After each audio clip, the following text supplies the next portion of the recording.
Let me go. We're rolling. All right. Hold on. All right. Hey guys, down in Florida right now, we're gonna do a quick little video. Listen, I want to attach a link down to the bottom of the video to a great channel called GY6vids. They're great guys. They've got a really good video. Shanny's coming in. See, Shanny's the only one that I would let come into my videos and I would not be offended. I mean, how can anyone be offended if Shotgun Shanny shows up? But anyways, GY6vids, great bunch of guys. I'm sorry to say I forgot the guy's name and his dad, but you know what? Awesome. I went to their channel, but please check them out. They're good guys.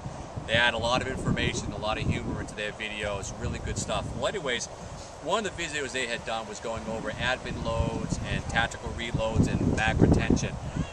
I kind of had some issues with that, and I really came across like a dick, and I kind of posted something.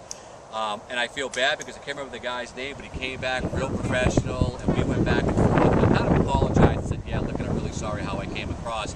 But he said to me, he goes, well, if you've got some issues with how we did the video, why don't you offer us your video, your impression? So I want to talk about an admin load, and I want to talk about a tactical reload, and even a mag load with retention. And do the best I can with one camera. But one of the things he talked about was an administrative load and doing a press check to make sure that the gun had chambered around. And there are a couple different ways to do it. One of the ways that I like to do it myself personally is when you do an administrative load, it's basically loading up your weapon. If you're going out for the night, if you're on duty, and there's a couple different ways to do it. You can literally take your magazine without doing a press check. If you have a magazine that has the round chamber indicators on here, you could double check and see if a load's been checked or a load's been stripped off. Another option you have, of course, as he had shown in the video, is you could press the slide to the rear to visually check to see if there's a round in the chamber. If you're going to do that, my problem is never put your hand anywhere in front of the firearm to do that. There's a couple different ways you can do it. You can invert the weapon, pull the slide down back to the rear. What makes it easy to do that is take the tension off the slide by having the hammer come down to the rear. It makes it a little bit easier for you to double check it. You can release it. He did talk about tapping the back of the slide to make sure it was back seated again. And this particular SIG has a decocking mechanism, and you can do that also. But my issue was never put your hand in front of the firearm when it's loaded. Instead of doing the press check, you can check your magazine by just simply dropping it out and seeing if you've stripped off a round.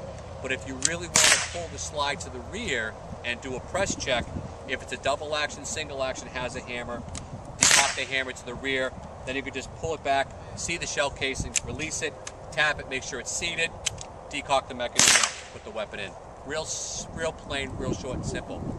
My issue is make sure that the hand does not go in front of the firearm, okay? Most weapons you don't have to press check them because they function perfectly. And once again, if you want to, just check the rounds in the magazine. It's a lot easier than getting involved with pulling the hammer to the rear or manipulating the weapon and make sure it goes back into battery. So that was number one. Number two was talking about tactical reloads. A tactical reload is basically when there's a lull in the action. All right, if you're engaging a target defensively, whatever the case may be, if there's a lull in the action and you've already spent half your magazine, you want to top the magazine off and make sure that, God forbid, something else happens, you've got a full magazine, you're ready to get back into the game again. It's not about counting your rounds, it's not about wasting or reducing the amount of rounds in the magazine. When there's a lull in the action, you want to turn around, get a fresh magazine inside your gun, get back up in the action. The thing is, I don't recommend ever doing a tactical reload unless you've got cover. Because, yes, when you do a tactical reload, technically you have one round left in the chamber. If something ever does happen in front of you, you're in the middle of a mag change, you do have that one round to engage, but you only have that one round. My recommendation is, if you're going to do a tactical reload, make sure that you've got cover or at least concealment where the enemy or your target's not going to witness you doing it. If someone sees you in the middle of doing a tactical reload or in the middle of a reload, they know that your primary weapon's going to be down. So that's my recommendation as far as that goes. So if you're going to do a tactical reload in the middle of an action, coming up on target, you've got a lull in the action, pull up your magazine, fresh magazine in, back up on target. It's as simple as that. To do the magazine change with retention takes practice. You know, most people want to do it as quickly as possible.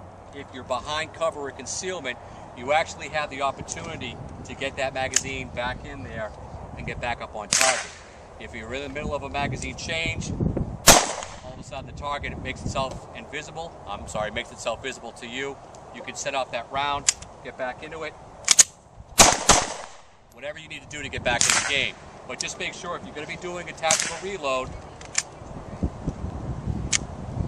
do it from cover or concealment. The other thing is when you're doing mag retention. Mag retention is only used for a couple situations. Mag retention is used in IDPA shooting. It's part of their qualifications or their guidelines. They want you to retain the magazine when you're changing it.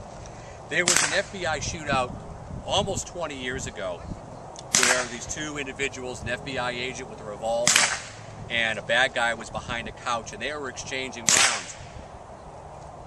The FBI agent, what he heard was the magazine being ejected. At that point, he knew that that adversary was in the middle of a magazine change. That FBI agent rushed that couch. He came up over the top with his .38 revolver. He engaged his target, and he eliminated his target. That's where the retention comes in. So a lot of departments right now will teach you mag retention. So if you're ever in a situation, if you're engaging a target and you have to do a reload, instead of turning around and dropping that magazine on the ground, you retain your magazine, get the gun back up, and you're good to go. So that's where the mag retention comes into play. It was something that was integrated by the FBI due to that one particular shootout.